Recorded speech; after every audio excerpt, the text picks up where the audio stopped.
some of these other countries, Israel is afraid they're going to lose these obedient puppet regimes that basically, will respect Israel's prerogatives.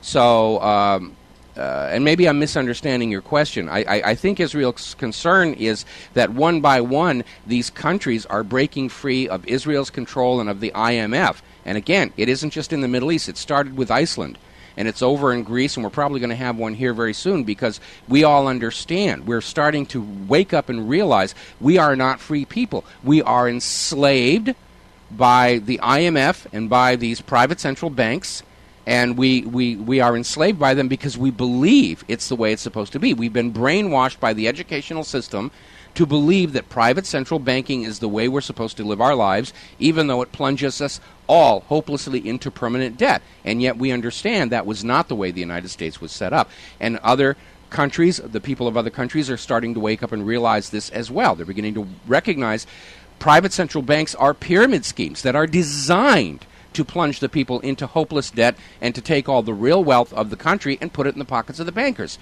It's a parasitic system. And it works only because, political power attracts the people who shouldn't have it, and virtually every government on planet Earth can be bought by the bankers if the bankers just dangle enough gold at them.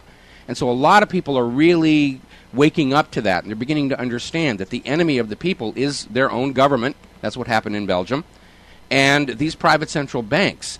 And Israel is understanding that if the IMF and the private central banks are all fired by their respective countries, Israel's main source of their fabulous wealth is going to evaporate. Okay, so this is kind of new to me, so just kind of enlighten me. Which countries are the puppet states and which are not? I would say that any nation that Israel calls its friend is a puppet client state of them. Certainly it's true in the United States of America. No other country on planet Earth could gun down an American in cold blood on international waters and get away with it than Israel. Okay, but what about the rest of the Middle East? Who in the Middle East are puppets for the banking system? Well, specific for Israel, Hosni Mubarak obviously was. We know that Gaddafi is now. We'd have to sort of go through that. I think Saudi Arabia has been very nice with Israel all this time. I would say probably most of them, but we're starting to see these revolutions in Bahrain and Yemen, Egypt, and now Libya. And I think Israel is very much concerned that it will literally go around the world faster than the fallout from Fukushima, and this covert control of the world that they have built over the last 60 years is starting to shatter. And I think they're getting ready to hit the panic button, which may be bad for everybody when you consider that Israel actually is a nuclear power.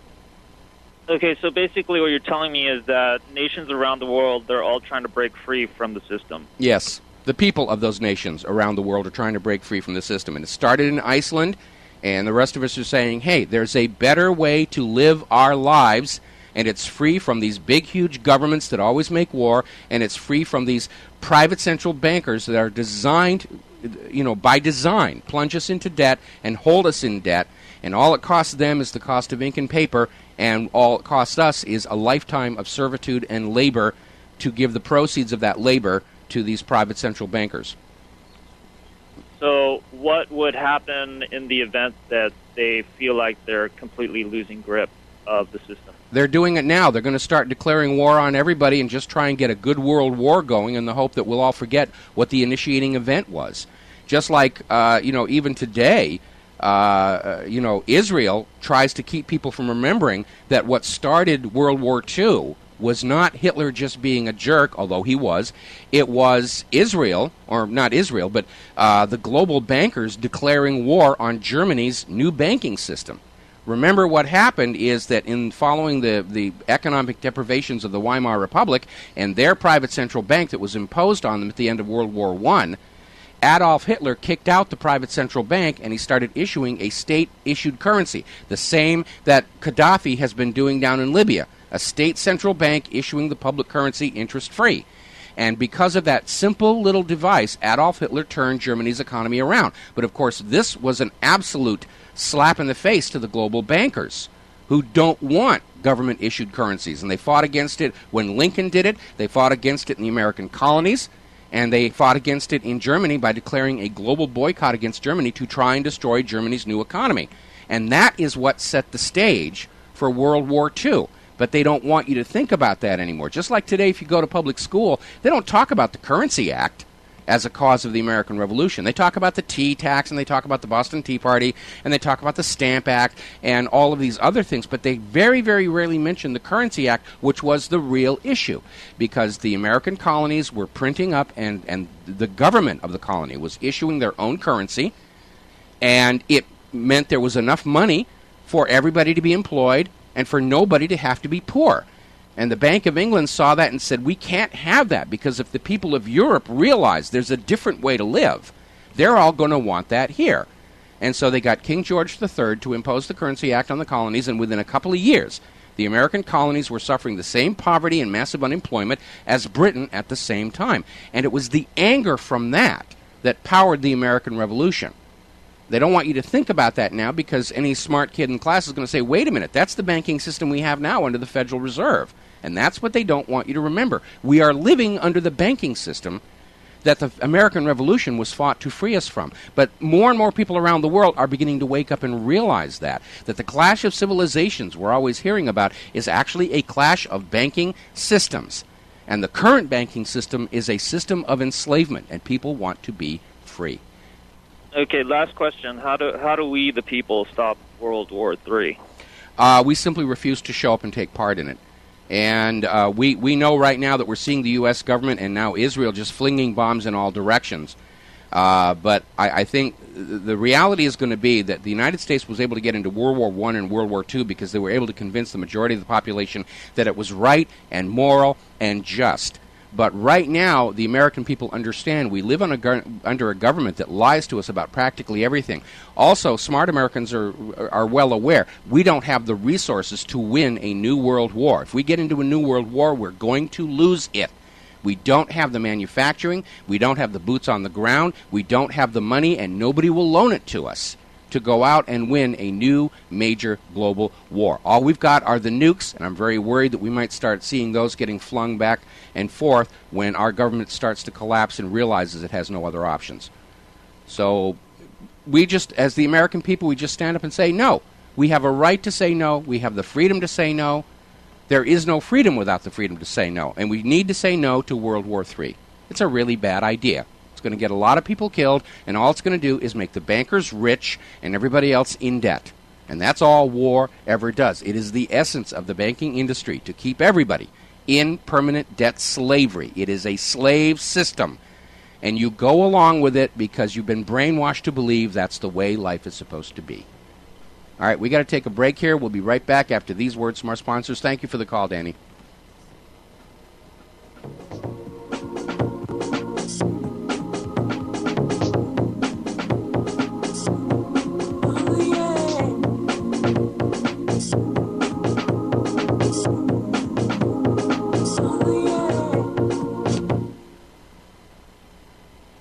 Hey, honey, I'm home. I grabbed a newspaper on the way home. Look at all the news today. Don't you know that all you're going to get in the newspaper is propaganda, twisted news, and false information? Honey, this is a national newspaper. It has to be true. Ha! For some reason, the majority of the population believe anything the mainstream media tells them. The newspaper doesn't give out the important attention of what's happening to this country and news that affects our daily lives.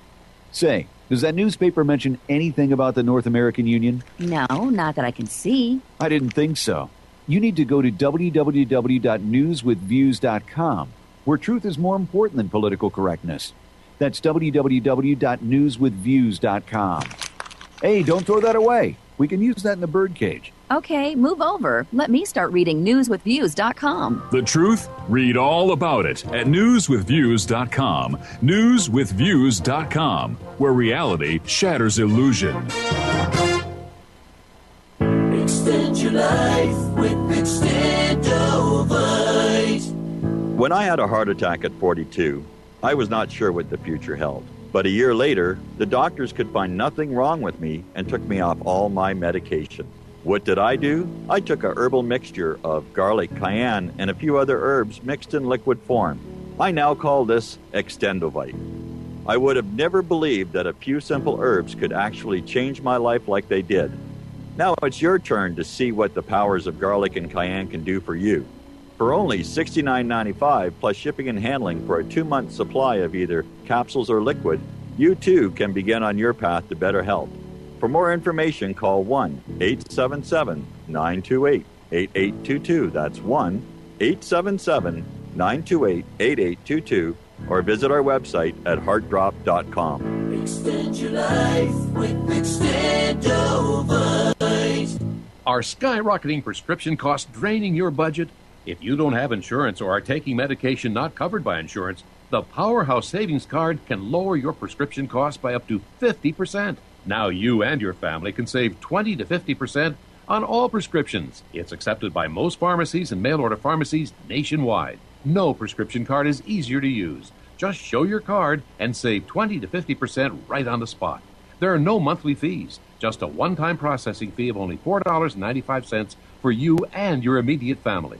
Stop paying full price for prescriptions. Stop going without the medication you need because it costs too much. Now your family can get the prescriptions they need at a cost you can afford. Call 1-800-963-0232 now and start saving money with the Powerhouse Savings Card. Call 1-800-963-0232.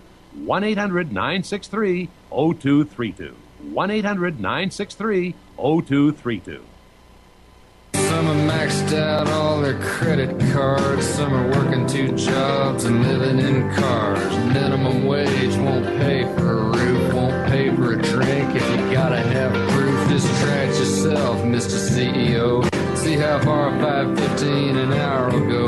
Take a part-time job at one of your stores. I bet you can't make it here anymore. And aloha, America. Welcome back to the show here. And just wrapping up on the situation with Israel. As you know, and even Israel's own officials admit this, the phrase anti-Semite is simply a trick that Israel uses to silence critics without having to address what the criticism is about.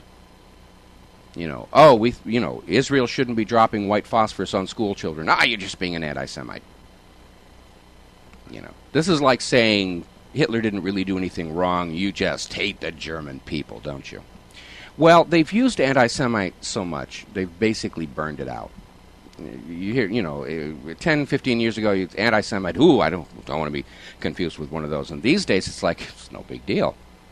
They've overused it. They've burned it out. It's lost its shock value. So Israel is now trying to revive a trick that Joseph Stalin used to use, where they're trying to basically sell the idea of what is called Judeophobia, in that if you don't love Israel and everything that it does, you must be mentally ill, and therefore we don't have to listen to anything that you say. And if you persist in this kind of obviously mentally deranged behavior, we can lock you up and forcibly drug you, which is what Stalin used to do on this thing. So they're getting kind of desperate out there. All the old tricks don't work anymore. They've lost the monopolistic control in the flow of information. They're still bribing American prostitutes to report the news in a way that favors Israel, but they can't get around the alternative media.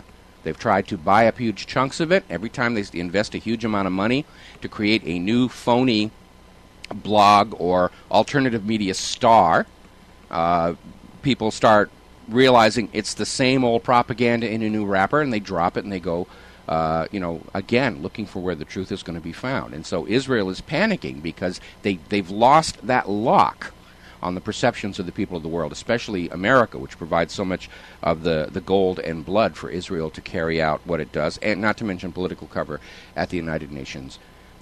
So they're trying to find another device where they can silence critics without having to address the specific points of the criticism, because Israel understands they can't win any debates on the actual facts, logic, and law of what's going on. They're simply trying to steal other people's property and keep it for themselves, and there is no moral, legal justification for that. They just go back to the invisible man who lives in the clouds that nobody else can see but us. He says we're supposed to have it all, and you're a filthy anti-Semite if you don't agree. And they've worn that out. So now it's, you're mentally ill if you don't agree with what we're doing. That one won't work either. People see through that kind of stuff right now. Steve in Ontario. Aloha, Steve. Welcome to the show. What's on your mind? What is the